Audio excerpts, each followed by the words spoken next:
Well, guess who we're bringing back for a second time 7 years later? This is going to be so cool. I mean, imagine that when we were doing our podcast to come back 7 years later and do a follow up. And my gosh, ever since you did the podcast, you look younger, hotter, you lost weight, your hair looks better. I look worse, and you look like 10 times better. Maybe you should interview me on the podcast, and 7 years from now, you'll look like shit, and I'll look better. But and you wrote just amazing articles for us in the past about this. Thank I you. love crush your first year of ownership and the new grad issue, so much stuff. But I wanted to bring you back because Derek, the simple truth is when I hear from I go back to when I got out of school in '87. Got everybody out of school 2 or 3 years. It was all exciting, and you're working a job and trying to get your own practice and all that. Now it's not like that. They come out with 10 times more, a lot more student loan debt, $300,000 to $500,000 in debt. They get these DSO jobs that they didn't go to school for 8 years to be an employee. They went to school 8 years to be a doctor. They wanted to own this mountain, and now they're not the owner. The office manager's the owner. They're not allowed to do molar endo anymore because when it fails, the board will punish them. But if they have an endodontist come in, then the insurance will pay them instead of $800, they'll pay them $1,500. They'll pay them twice as much, and then the lawyers don't mess with the specialist. Same thing with implant cases. You place an implant and it fails, they're going to come after you at the board. But if a oral surgeon or a periodontist does it, so all these DSOs have oral surgeons go in there to remove the wizzies and place the implants. So now you're coming out of school $300,000 to $500,000. You're on a restorative dentistry job. They don't want you to learn molar endo and implant dentistry. They want you to not get sued and do these deals on insurance. It's all insurance driven, and they're not happy. So then they get scared and they think, well, maybe I should just quit and open up my own. And then here comes the fear. You got this cushy job where they pay you just enough money to kill your dreams. Maybe you got married and you got a kid now, and you're saying, hey, let's get rid of this $170,000 a year cushy job and go be run naked and free to try to be better. So Derek, what are you going to tell these guys after 7 years? What would you tell this kid who doesn't want to work at Heartland the rest of his life? First of all, just let me say thank you from me and so many people. I was on Dental Town every day in dental school. It inspired me, and I think I was thinking recently, like, I wonder how much wealth and community and has been created because of what you've done. So, first off, just thank you for that. Well, thank you. I really appreciate it. My thought is that the dream is still very much alive. There is still so much that is inside of your control. There's a lot that's outside of our control, but if it's outside of my control, if I can't control it, how much does that help me to focus on those kinds of things? So I mean, I'm in pretty good contact with quite a few dentists, relatively recently graduated from school. I graduated in 2016. I graduated with $300,000 in debt. There's a lot of calculations that you can make to put yourself in a very good position to have very good income and still a very incredible lifestyle. Now, your podcast, where did I put the notes on your podcast? The lifestyle practice. That's an amazing podcast. And so you're probably connected to a lot of dental students there and young dentists there. So what is your go-to advice if they're out of school, $300,000 to $500,000 in debt, and they're not happy, and their office manager? I mean, they're not running 20 red lights on the way to work. They're trading time for money. What's your main advice to them? The best thing the best path, in my opinion, is ownership. I think that's really, I mean, you can set yourself up in an associateship to have decent income. There's always things that are within your control as far as managing your schedule, managing your income, your productivity, your schedule, working with on communication. There's so many things that you can still do as an associate. But if you're willing to do all of those things, you can do them as an owner, and it's just going to rapidly accelerate your income, the control that you have. So in general, so in the space that I'm in, I don't really talk to dentists that are interested in being associates forever. The type of person that's going to reach out to me is interested in ownership. So generally the questions are, what is the path? What should I be doing? In general, I think having a good associate position where you can have good income and you can focus on, like I said, all of those soft skills, clinical things to get yourself on a good footing, and then start working towards ownership. I was in dental school when I was looking at practices, and I looked at probably close to 100 different practices on paper, understanding, evaluating, looking at pros and cons. What is this practice doing well? What is this practice undercapitalizing on? And so if associates are willing to do that, there is still a lot of opportunity as far as practices that are out there. If you're willing to have your eyes open and look at the pros and cons, you can still very much create a situation that's very favorable. And would you buy an existing or start from scratch? What did you do? I bought. You bought, and I started from scratch. In my experience, in my opinion, purchasing and acquisition is much more predictable. Right. It is very easy to look at a practice. I can tell exactly what the production has been. I can see what the overhead has been. I can look at staff overhead. I can look at a lot of things. I can see what procedures they're referring out or keeping in-house. I can see what marketing they're doing. All of those are telling me this is the exact layout of the practice, and this is what the output is. And if that's the case, I know exactly what I'm getting for the most part. Okay, so let's talk about some of those numbers. What would they be spending on marketing? What would you like if you bought a practice? What would they be spending on marketing? If I bought a practice, well, okay. So first, let's talk about approach. Part of the question is, do you want to buy a practice that's already a high-performing practice and you want to just try and maintain it? Or do you want to buy something that's underperforming that you can go in and kind of look at as maybe a bargain deal? In my situation, I wanted to look at a practice that the numbers already looked good, production and overhead looked good, and then I wanted to find other things that the practice was not doing well. So I would like to see no marketing. Okay, and what kind of overhead? I think in general, if I had to kind of put some parameters for what I would be willing to entertain when looking at a practice, I definitely wouldn't want to see anything higher than 70% overhead. Preferably, I would want to see 65% or less in order to kind of filter that and to still be open to looking at that as an opportunity. Okay, now would that 70% overhead include associate pay or dental pay, or is that just not dentists? I don't think that would include associate pay. Okay. But at the same time, I'm not going to pretend like I understand the associate model super well. I have helped a few dentists to ramp up production and to get to the point of bringing on an associate, but I'm not really in the space of. Well, let's talk about that, because this is Dentistry Uncensored, and this is where we call people on their shit. And I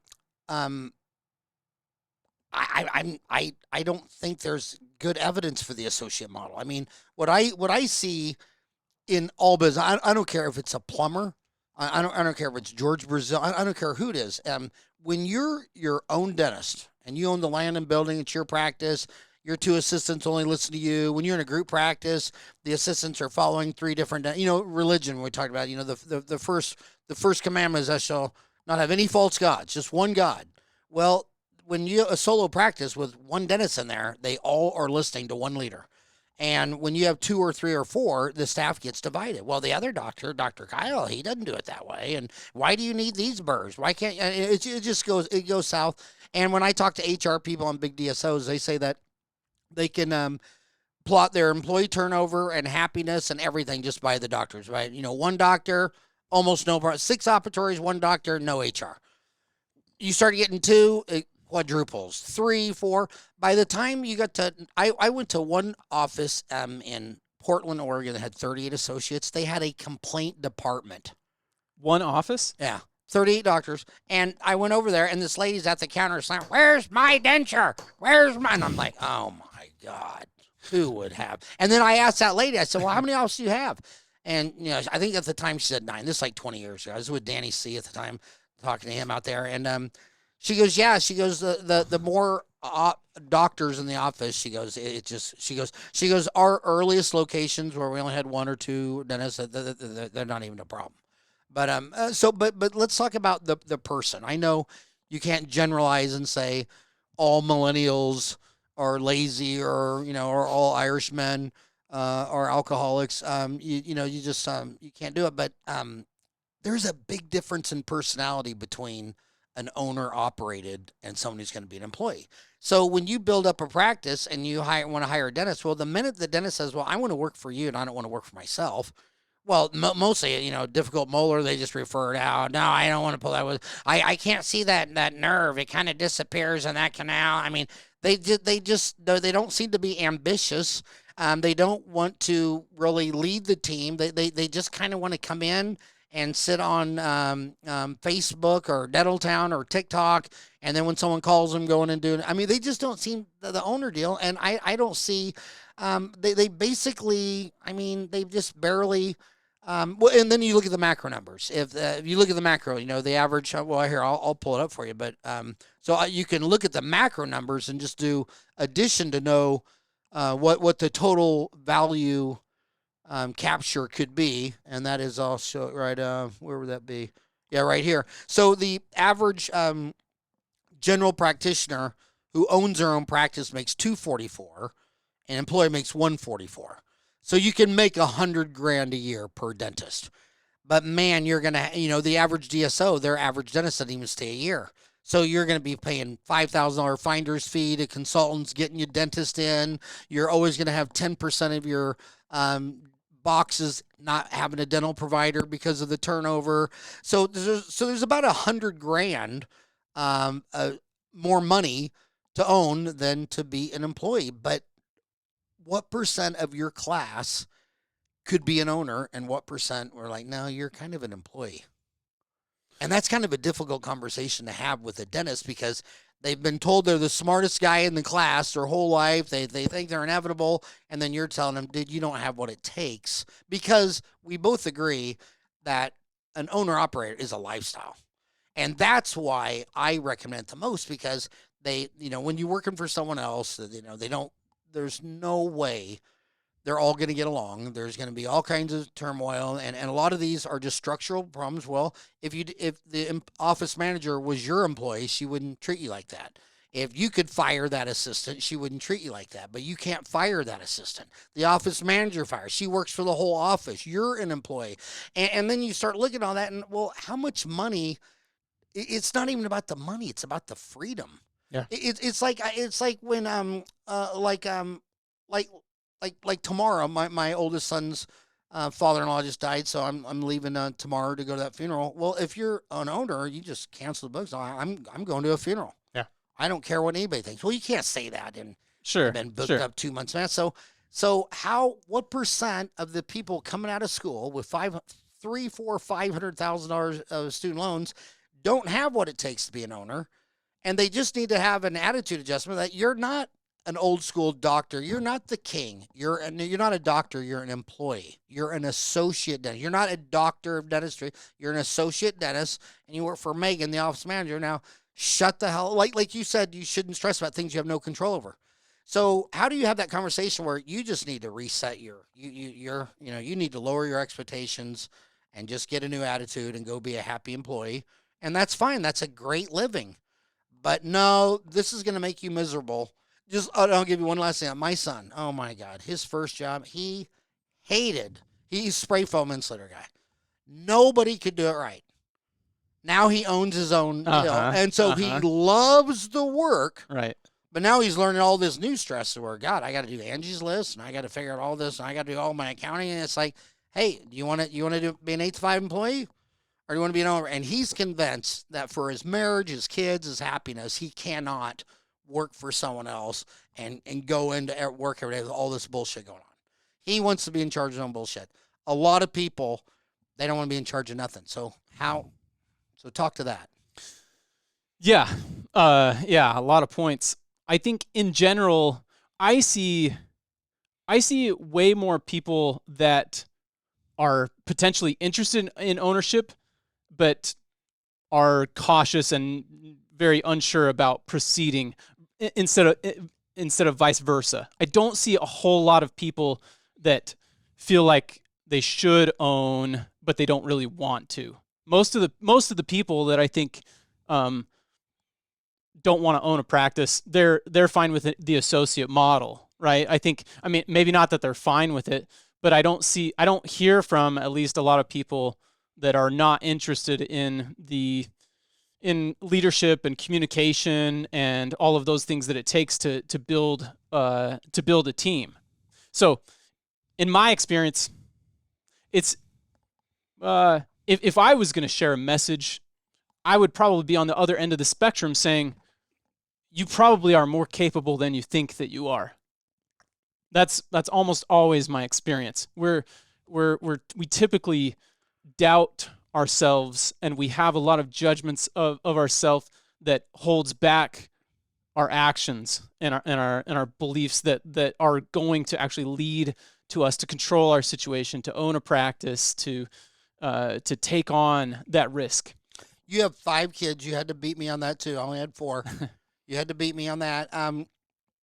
A lot of them are thinking, the reason DSOs aren't working in rural is because everybody comes out in their prime mating age. I mean, primates, you only have one goal of a species to reproduce and have offspring. You only had one job. And so a lot of them are thinking, well, maybe I should just be an employee and make that secondary because I want to get married and have a kid. And I want that to be my main job. Do you think you're a better father for your 5 kids when you're working alone, independent, in your own freedom? Or do you think you would have been a better father if you just would have got a job Monday through Friday, 8 to 5, and charcoal hamburgers every night, did the American Dad thing? Yeah, easy answer. So when I bought my practice, I started out working 4 days a week most of the time, sometimes a half day on Friday. That was great. I was really, after coming out of dental school, I was really happy with that.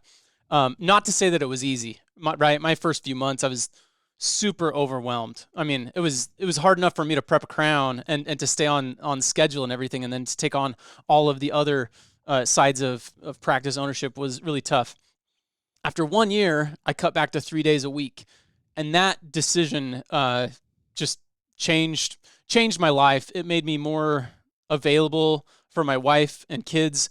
It gave me more time to kind of go off and to explore real estate, coaching with other dentists. So it led ultimately to me feeling much more fulfilled.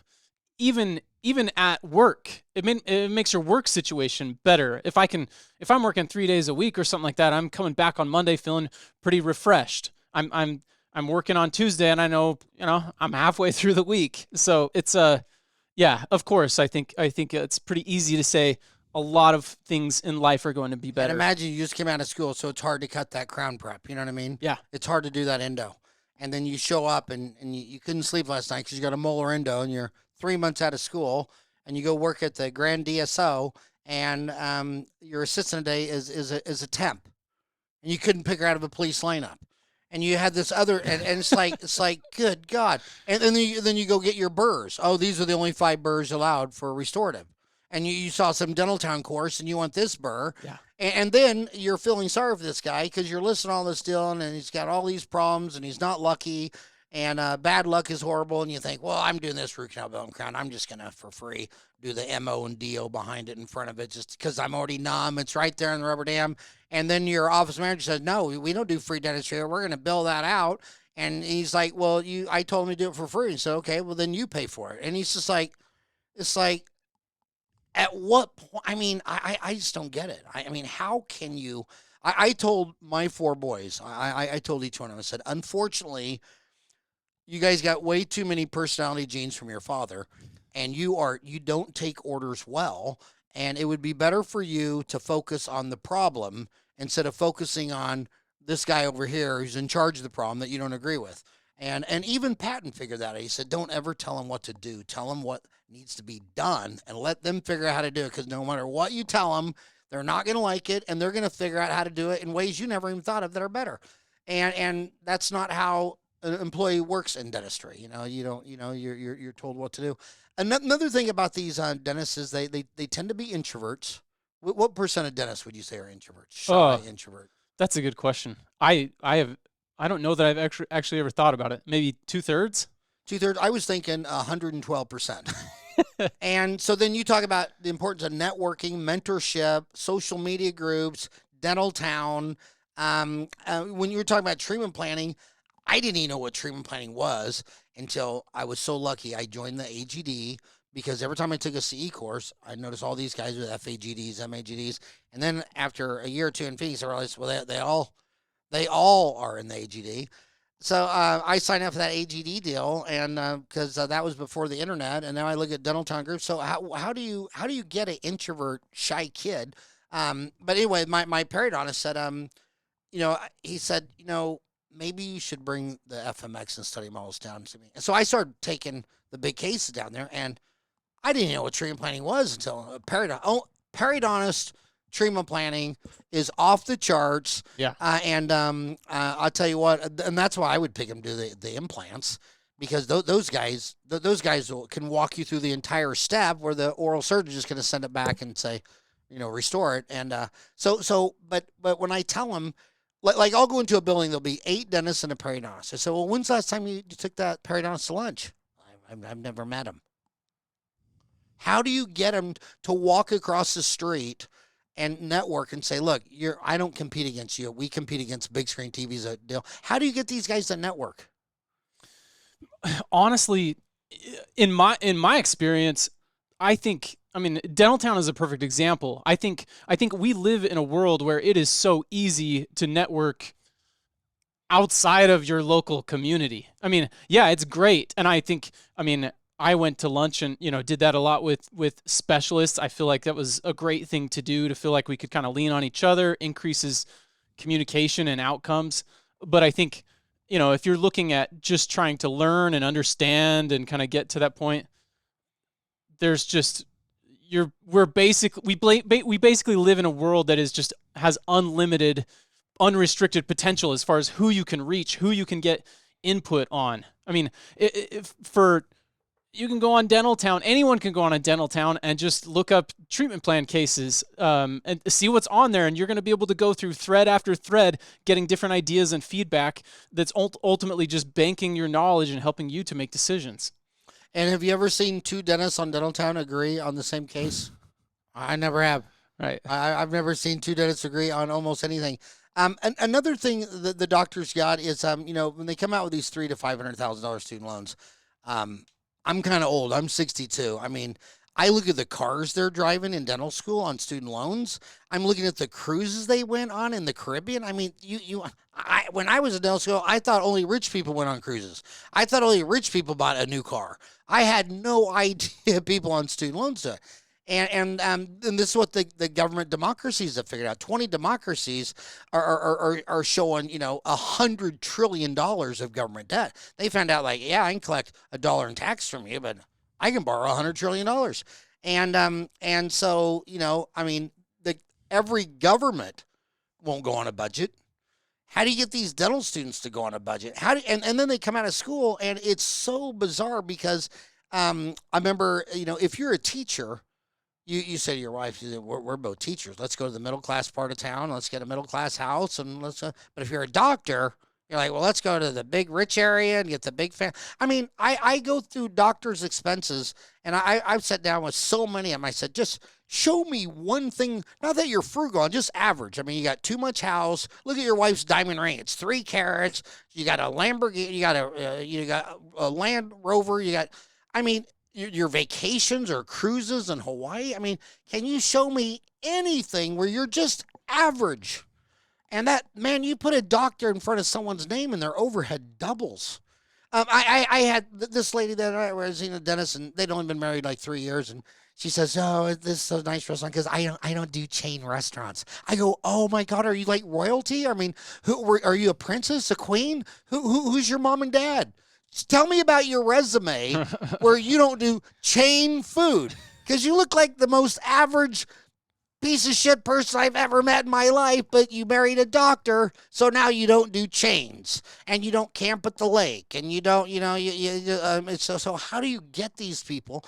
I think that I think when they come out of school, $400,000, $500,000 student loans, 150 of that was not even necessary. The cruises, the Totally. cars, the trips. You don't fly home for. We used to walk around Creighton surveying people, trying to get carpools headed towards Kansas. Drop 6 people off on the way. Now they're driving a brand new Toyota Tundra. And then when they're flying home, I never flew in an airplane on student loans. So how do you get dental students and dentists? And if you're not going to be an owner operator and you're going to be a DSO and you're going to be an employee, if you live like a teacher, that could be a really nice job. But if you live like a oral surgeon or an orthodontist, so how do you get people to live within their means? I haven't solved that problem. Yeah, I think, and they attract spouses into it. Don't you agree with that? yeah, I would say it's I very tell common. dentists when you go on a date, when they bring you that bill, if she doesn't even try to get out her credit card, I mean, if she doesn't even try, you should excuse yourself, go to the bathroom, and leave. And I've only done it like 3 times. Because it's one thing to have the money and say, yeah, I'll buy, but I think doctors, dentists, physicians, lawyers, they attract people that say, oh man, what a meal ticket. Tell your mom that you're dating a dentist, and she's saying, stay at home wife, bunch of kids, a Range Rover. You know what I mean? Yeah. Do you agree with that or not really? I think, I think it has a lot more to do with personality. How are you raised? I still know a pretty good amount of dentists that were raised and treat money based on their expectations from their parents and the way that they were raised when they were younger. I think the best thing that you can do is to develop the habits while you're in dental school. If you can try and see today's spending dollars in what that means 10 years from now, 20 years from now. Like if I spend $5 today, how much am I going to have to pay back? How much is this cup of coffee? How much is this trip? Whatever, those kinds of things. How much is it actually costing? I don't think anyone's really thinking of things in those terms. It's free money. I also see similar things as far as just big debt that dentists are willing to take on. There's a lot of dentists that are willing to buy big practices, a lot of operatories, new nice stuff, the newest technology, load themselves up with all of this debt, and they're boxing themselves into this life where they have no choice but to have high production every single month. That's a much different scenario than, trying to buy a practice that's kind of more middle of the road. And in my situation, the practice that I bought was old. I mean, it looked old, but the great thing was I knew that the numbers that it was doing, all of the patients that were spending money there, they already knew that it was an old practice, right? So if I know that and I could come in and I can make I could spend $10,000 and put some updates in, and all these patients that are there think that I am like the highest tech doc out there, even though I'm still probably quite a ways behind, right? So in my opinion, I think I don't really care. If dentists want to choose that lifestyle, if they're willing to sacrifice and spend and put themselves in debt and have the life that they want now, that's totally okay with me. What I care about is intentionality. Do you understand the consequences of what you're doing? And I think that's something that we could do a better job of. I don't know what that would look like, but it seems like it would be very easy for dental schools or for government funding to require you to take, some course that basically just kind of talks you through these principles. If you borrow this much today, this is what that looks like based on rates today. So this $1,000 trip that you're taking, equals this. If you're okay with that, student, and you're okay with that idea, and forcing yourself to produce income and to get in that spot, fine. But that's what's missing. I think Einstein said compounded interest was the eighth Wonder of the world. wonder of the universe or whatever. Yeah, but there's a lot of burnout, a lot of depression. I know a lot of dentists think they have a high suicide rate. They don't. There's no data for that. The highest suicide rate is the military. It's like, what is it, like 27 a day or something crazy?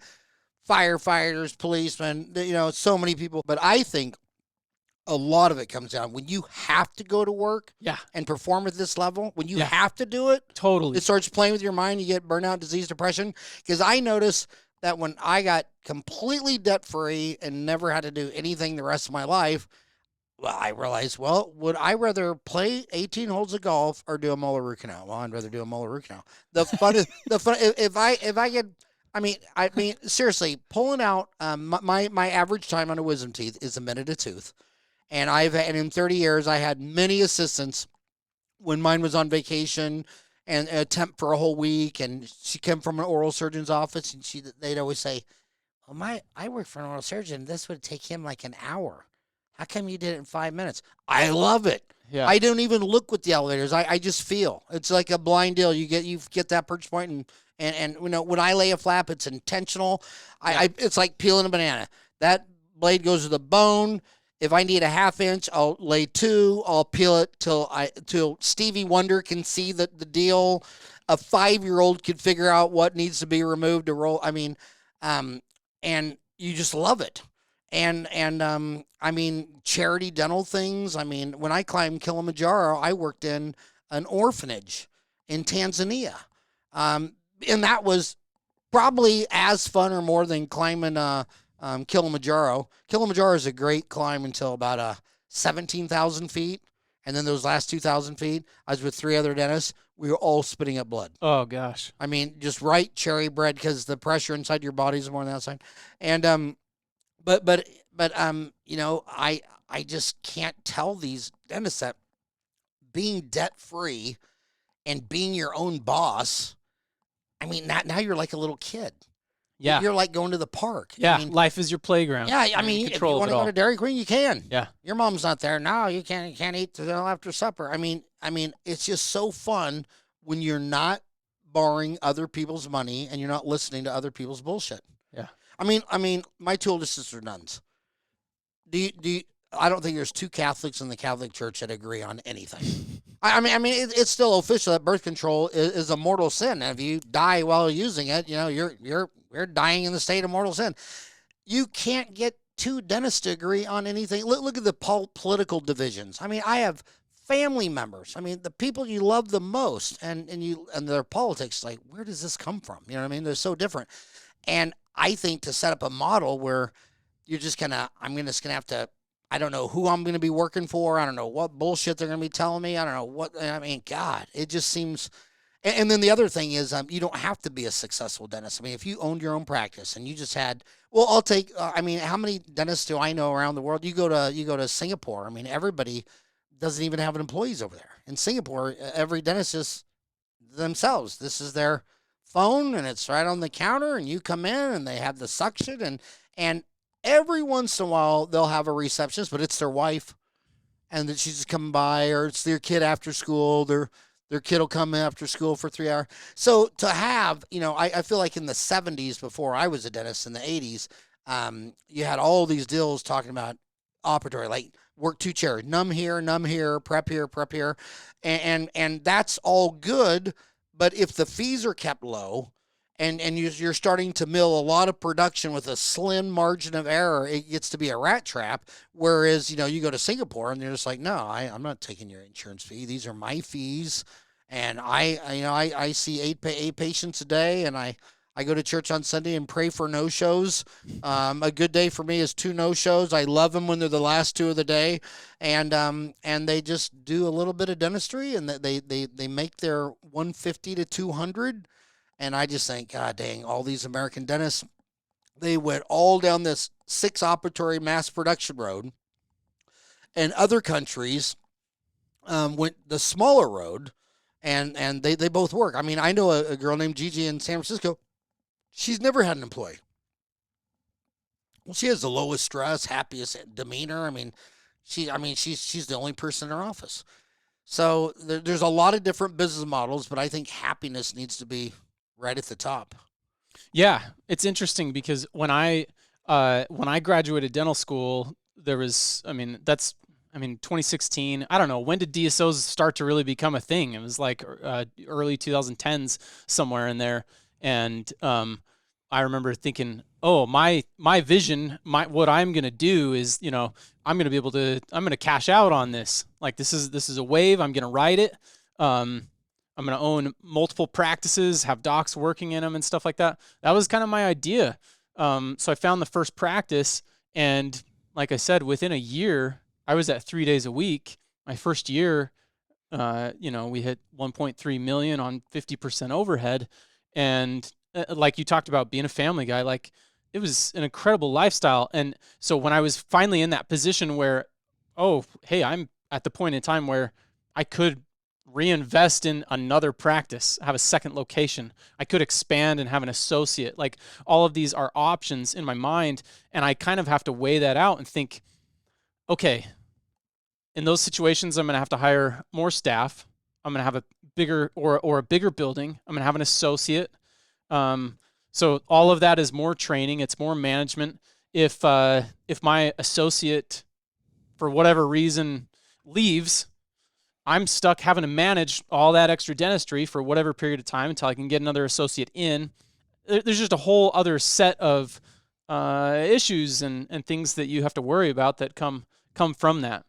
Heartland was started in 1997 by Rick Workman, good friend of mine, great guy. And then in 2018, he sold 58% of it, valued at 2.8 billion. Yeah. Not so that's a big carrot. A lot of people see Rick and think, okay, Rick's got a jet, Right. and Howard doesn't.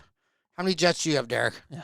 Yeah, Big and fat goose egg. but it was funny when my boys, when they were little, they didn't want to be a dentist, and they wanted to be a lab tech, and a couple of them went and worked at lab techs, and they thought about that, and it's because they met Jim Glidewell, who's the most charismatic. He went to Vietnam and almost died. Come back, had to come to Jesus, reevaluate his whole life purpose, and went after bad teeth, and he has three jets. And my boys always say, well, "Why would you want to be a dentist? Dentists don't have jets." But the lab men, they have three jets.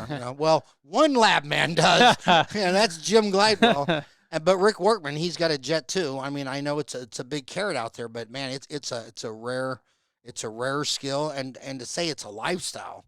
I mean, Rick only talks about one thing: dentistry and Corvettes. So clinical skills. And we talked about, you got to learn how to treatment plan. You got to talk to treatment plan with periodontists. You got to learn how to talk straight talk. I don't care if it's the plumber, if it's my own son talking to me about welding. Everybody talks way. It's like, okay, you're a welder. I'm a dentist. Talk to me like I'm 5. Yeah. I used to say like I'm a 6th grader, like a 10. Now I'm down to like 5. Okay, can you just explain it like I'm 5? I'm 5 years old. And I could sell dentistry so much straight out of Kansas. Your tooth broke, you need a crown. I mean, you don't have enough tooth to hold a filling. You need a filling that holds the tooth.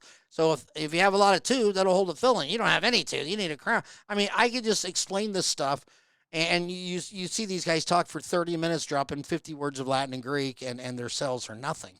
And that's when you turn it over to someone else. I mean, usually when you go into a dental office, the best treatment plan presenter, it's almost never the introvert dentist that knows 5,000 words of Latin and Greek. It's always someone, in fact, and it's almost always never a hygienist with 4 years of Latin and Greek. It's almost always someone that doesn't know any Latin or any Greek and knows the native language. And I remember who taught me how to treatment plan the most was Chris Caloris, my dental assistant for 20 years. She was the perfect person. She was the perfect wife, dental assistant, mother, daughter. She's just a model person. And she was English second language. So when they were Spanish and didn't know English, I would present to her the whole case, and then she'd turn to Marie and say, blah, blah, blah, blah, blah. I'm like, that's it? I said, did you tell her this? And she's getting out her purse and her debit card, and it's like, Dr. Fran, she just, can we just do it? She doesn't want to, she doesn't care about any of that stuff. She'd always just tell me, just, and now I'm telling my son, Eric, at least 3 times a phone conversation, okay, Eric, I'm not a welder. I've never dropped a bead. I don't want a 20-minute explanation of this bead versus that bead because I don't even know what you're talking about. So yeah, associates, God, I got a bad attitude, associates. I look back and I mean, I had, in 30, 40 years from 87 to when I sold it during the pandemic, I'd say the average was 7 years, but they always left to get their own office. So it was a guy who was capable of being owner Uh-huh. operator, and he did 7 years with me, and I made that $100,000 a year off them. But the ones that didn't leave my office and open up, the ones that were always employees were the ones I didn't make any money on, and I don't think anybody's made any money on them afterwards. A lot of their root canals need to be redone. A lot of their implants fail. I mean, I don't know. I think the associate model. I mean, you're good with employees. We have hygienists, we have assistants, we have receptionists. You can make money off associates, but it's a different beast. And the most you should shoot for is make. You're going to be lucky if you make 100 grand a year off each one of them. And that's what the macro numbers would start. So another thing they spend money on. We're talking about money, and the more debt you live in, the more stress you live on. I can't believe now they're selling new cars on 7-year financing. I mean, that should be criminal. Yeah. I mean, the car's not even last 7 years, so it's made in Japan. But what about these people who want these $100,000 CAD CAM machines, these $50,000 lasers? I mean, all this big stuff. Is it marketing? Does it make you believe in me because you see all these shiny objects, or is it just gonna or would you have rather? I mean, when people were buying $50,000 lasers, I was saying, God, why wouldn't you want $50,000 in Berkshire Hathaway? I mean, I don't like Berkshire Hathaway anymore. I like Nichols. So I just teach that, what you need to do is control your spending. And when you can get your spending down to 20 nickels a year, and then you own 20 shares of stock, and each one of them shares of stock gives you a nickel a year, you're retired. I mean, if you're, I don't think you're an entrepreneur unless you're making money, not getting out of bed. And when you look at stocks, so all my stocks only pay dividends. And so what are they? I mean, and they're all within Berkshire Hathaway, but Berkshire Hathaway doesn't pay a dividend. But it's Apple, that's his largest deal, American Express, Coca-Cola, Chevron, Bank of America, Alphabet, Amazon, Kraft, Kroger, Costco, Walmart. Well, he doesn't own Costco, but his longtime buddy who just passed away, he loved, but Walmart, Home Depot, Microsoft. I mean, and all the billionaires, they only had like 1 to 3 stocks. Usually, if they're the founder, that was where they made their billion. But God, you only need 3 or 4 stocks like Apple, American Express, Coke, Chevron. God, I use Apple, American Express. Coke sells 1 billion bottled waters a day, and Chevron. I know all the green people want their Teslas, but they're gonna pump every last drop of oil out of this planet and burn it in a car. I've been to Asia. I mean, everybody in Asia, all they want is their first car. And now you're telling them, no, there's a polar bear losing an ice cap, and the water's rising near Florida, and you need to stop wanting a car. Well, they're all laughing at it. They don't care about a polar bear. So when you can pay for all your stuff while you're sleeping, getting nickels from your dividend stocks, it's hard to burn out, get disease, depression. I mean, in fact, then you start having bigger problems with boredom. You know how many retired dentists I know that still go to all these conventions and all this stuff just because they're bored out of their mind. So so what big expensive shiny object toys should they buy? CAD cam, lasers. What do you reckon? I think the first step is just cash flow. I mean, like I said, I am usually leaning towards the side of, hey, let's get cash flow looking good. Let's put all of that aside for the time being, and have kind of the bare minimum. There's the majority of all of those shiny objects, you can still do all of dentistry without. Oh, and better. I'm sorry, man. You take an impression, send it to the lab up the street, and get back. The guy's made 30,000 crowns, and your assistant's made 100. You bought a $100,000 CAD CAM machine. You took her up to Scottsdale 3 or 4 times. When that 50-year-old lab man up the streets made 30,000 crowns, they just they just fit better. I don't know. I think the bigger issue is in the mind. It's dentists thinking, oh, in order for me to be the owner, to be the dentist that I want to be, I need to have this. I need to have this. It's shiny object syndrome. As long as you have that mentality and that mindset, you're always going to be just looking for something else, right? It doesn't matter what technology you have. If you're thinking, oh, I haven't made it yet, I will have made it when X happens to me. That's ultimately what's leading and refueling that mindset and that thought process. You say financially focus on just three numbers: income, spending, yearly amount invested. Yeah, when you're talking about stocks and I mean when you're talking about the laser and put that there, I think, I mean, there's a lot of threads on Dental Town as far as like your specific portfolio and what the breakdown looks like and where you're going to put this and what's your timeline and how aggressive or conservative are you going to be and how we can allocate things and change stuff like that. And I think all of that is great, but why focus on, if you let's just say that you have a certain amount of time that you can focus on your finances, your financial position. I find that the technical mind of dentist is like wants to like 95% of that energy focus on the specific vehicle as far as an investment, how it's going to provide returns, how we should differentiate and stuff like that, where that doesn't make any sense to me at all. Out of all that energy that you can put into growing yourself financially, that's where you're going to spend all your time. Just back up and just look at those three numbers. What's your income? What's your spending? How much are you investing every year? You can pick any vehicle. And if a dentist is, or if anyone really is focusing on those three numbers, I can bet you that 99.9% of the time they're going to come out way far ahead than the same person that is spending 95% of their time just looking at the type of vehicle and how they're going to allocate things. That's very well put. Um, you talk about hire a coach. I remember that was one of the first things I figured out in that stuff. One was one of my mentors was Jerome Smith, and we were talking about this one person. He said, "Yeah, I had her consult my office." Sandy Purdue. We're talking about another lady. "Yeah, I had her in my office."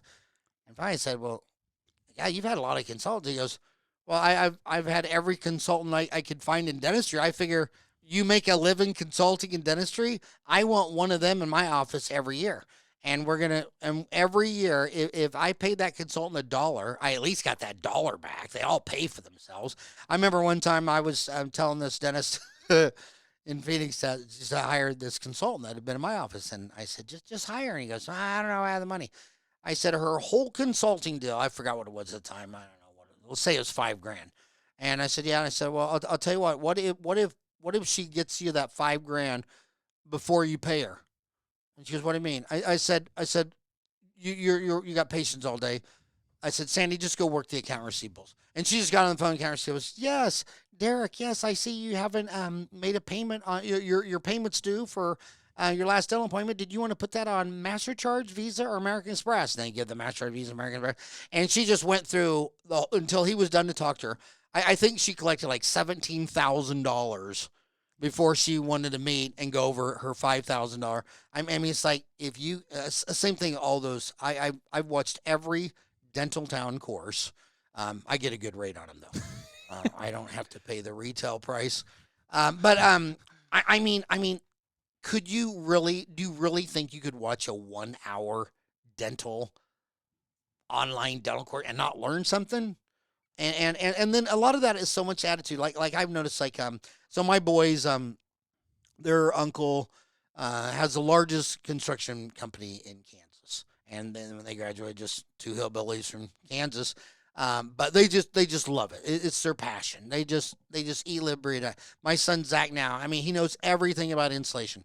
My two other sons, they know everything about welding. It's just an attitude, and Uh-huh. people just say, "Oh, well, I don't know. If I love dentistry, dude."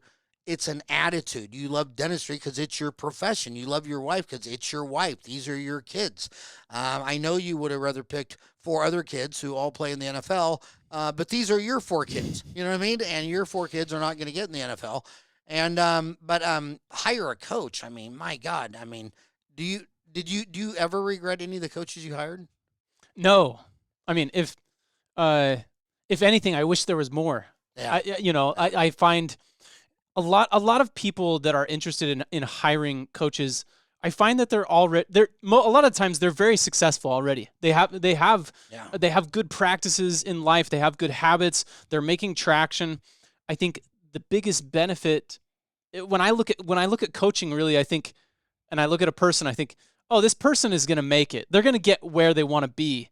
But by bringing this person in place and attaching onto them and putting them, uh, getting them on board as far as a coach, you're going to get there faster.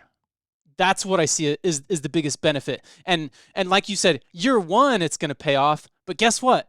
Every single year after that, you keep all of those skills, you keep all of those habits in place without paying that fee anymore. Oh yeah, I remember Jan was my assistant for 30 years, and I remember one of the earliest consultants. I think it was Kip. What was Kip's name in Texas? Kip. Oh my God. But anyway, yeah, no, or his son was Kip. But anyway, and Jennifer D. St. George and Sally McKenzie and all these people like that. And now Sally's passed away. But I mean, she'd be telling me for 30 years. Well, Linda Miles said this. Linda Miles said that. Linda, and I'm like, that was 30 years ago. I mean, so you get all that benefit. Yeah. But yeah, I would if you have a full time job. And when you sit there and set a financial focus on three numbers, income, spending, yearly amount invested, I would add. I mean, every year you gotta freshen up your mind with CE. Maybe it's 100 hours, and you could take those 100 hours online. Yeah. You don't have to close down the office. You can do it online. You can do it in these social media groups. I like sometimes I do category killers where I'll log on to Dental Town. There'll be some say short or long implants, and just do a short or long implants, and I'll read threads on that for an hour. And after an hour, I never have any questions after an hour. How do you read all those dentists talking about one thing for an hour and still say, "Well, I'm confused. I'm still lost. I don't know what to do." Um, I can't believe how fast this hour went by. It was like the fastest hour of my life. My gosh, you came on 7 years ago. I can't believe it. You were podcast 321. Now this is going to be podcast like 1600. And just end this. I want you to wrap up with she's scared. She doesn't know what to do. She's they say things like, "Well, Howard, should I just tear the Band-Aid off?" I mean, they use that terminology and just give notice and open up. And I mean, they're burned out. They're not happy. What would be your close for those guys? It's interesting. I don't know if you've ever been. There is a steamboat museum in Kansas City. Um, I think it's called the Arabia Steamboat Museum. You'll have to look it up and show you. Is it a casino? No, it's a museum. Wow. It is one of the coolest museums I've ever been to. It's I think you should buy that museum and turn it into a casino. Is it on a riverboat? No, it's you learn the backstory of it and everything. It's this family that kind of researched steamboats that were buried basically in the Missouri River, and because it changed course so many times over that, there's a lot that are buried under land, and so they tried to do their research. They ended up finding this steamboat. Really cool story, and the whole museum is all of the stuff that they found, and it's a ton. But one of my greatest takeaways from that is that in the museum, they talked about that it is now safer to travel to the moon than it was in the 1800s to travel on a steamboat. In my opinion, we almost always take too little risk. I think there's definitely times where you can go too far, but I think if I was to share any message with people, it would be reevaluate things, believe more in yourself, and be willing to take a little bit more risk. Still be calculated, still do your research, get good people on your team that can help you through it. But we live in such a safe world today that a little bit of extra risk is going to help you go a long way in achieving the freedom financially and in your lifestyle that you really want to have. You know, when I retired, sold my office, land and building, house, everything, got a cute little Airbnb right downtown Phoenix, all those restaurants, their first year have a 20 to 40% bankruptcy rate. I think in 3 years, it's like 60%.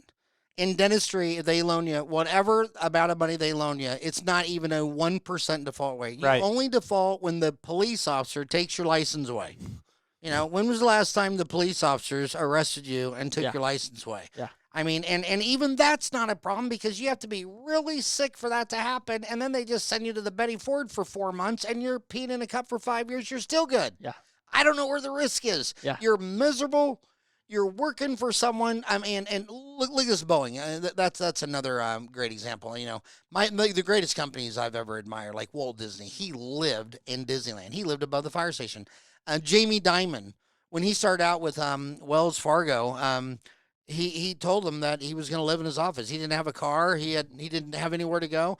Right? I mean, he just only does one thing. He eats, live, and you know how much profit Chase made last year? Just profit, net income. 39 billion Yeah. in just net, nothing but net. And then you look at Boeing, where the fuselages are made in Wichita, the rest of the planes made in Seattle, and the management's in Chicago. You have some industries like auto, they're always on strike and fighting. And then you go to like HP, Microsoft, Oracle, they've never had one strike or one labor dispute in their entire life. Some industries are just so dysfunctional. And between, you know, when I got out of school, Delta, everybody on the board was a dentist or a periodontist. Now everybody's not non-dental. Right. And that's it's a very dysfunctional. When I opened up my practice, when Ed Judd, I'd go talk to Ed Judd. We go to lunch. He'd look at my numbers. I'd bring my staff. He'd look. I mean, when they would change the fee chart, I'd say, you know, Ed, you pay me too much money for root canals, crowns, dentures, partials, but I can't pay Missy and Judy $40 an hour and do a cleaning in an hour on someone like you or your wife or kids and make money at this. And he'd look at it and say, okay, so I'm going to lower your crown fee and raise your cleaning fee. And it's like, I just don't want to have any loss leaders. I want to know if we're doing something, we're at least going to make, you know, 10% on it. I don't want to sit there and say I have to do 3 crowns. Because I look at the hospitals. Those managers say, you know, we get $100,000 for a bypass. We get $70,000 for a colon. We get, you know, whatever. But if we do 3 big surgeries a day, our hospital breaks even. Because we're running all these, you know, you come in for a sniffle for 20 minutes and we get $30, you know. So everything loses money, but then they'll give them $100,000 for a bypass. Well, that's pretty stupid, Medicaid. Yeah. Why don't you figure out the true cost of a bypass? And so it's just, man, God, it's just, why don't you just want to be happy? Lower your expectations, lower your overhead, lower everything, and just be an owner operator. Live in Disneyland, be your own boss. I think one of the coolest things ever was when I would drive to work. I couldn't wait to see Jan. I couldn't wait to see Chris. I couldn't wait to see Laura. I mean, I loved my team. And now I hear, well, my office man. And then the other thing, the big giveaway, and I want the DSOs to solve this because I think every industry is better with a lot of competition. And I look at cars. I mean, I can buy a Lamborghini. I can buy an electric vehicle. I can buy a used car. I can take the bus. I can ride a bike. Look at housing. I can live in a van down by the river or have a mansion. So I like the market distribution and I like the competition. But, dude, temporary dentist, temporary assistance on a dental student that just got out of school and he still has a pacifier and a binky in his mouth and he's supposed to do dentistry with someone he doesn't even know. Yeah. Why is that the norm? Yeah. Stop that shit. Number 2 is if you got the right attitude, you know, Subway and Burger King suck because most of the franchisees own 10 locations. McDonald's said, no, only 1 location. And you had to be married. And you had to have kids. Because he knew, if you can only have 1 location, I'm in Fort Scott, Kansas, and you got a wife and kids in school, you're going to be a slave to that. I didn't know that. That's and Chick-fil-A did the same thing and not even open on Sunday because that was the Lord's Day when you had to be at church on that day. And now they beat McDonald's, not in number of location, but their average fortune 5 million. McDonald's is 3 million. And then you go to these office managers. I only have one question for office manager. How many offices are you in charge of? If it's greater than one, it's a nightmare. She's not managing 3 offices. She's creating 3 hells on earth, and it's just complete chaos. And Mr. DSO, show me on your resume how you're smarter than McDonald's and Chick-fil-A, and you really want to be known as Burger King? The deal is, when you're an owner operator, this is your only office. Your office manager, you hired her and she only works for you.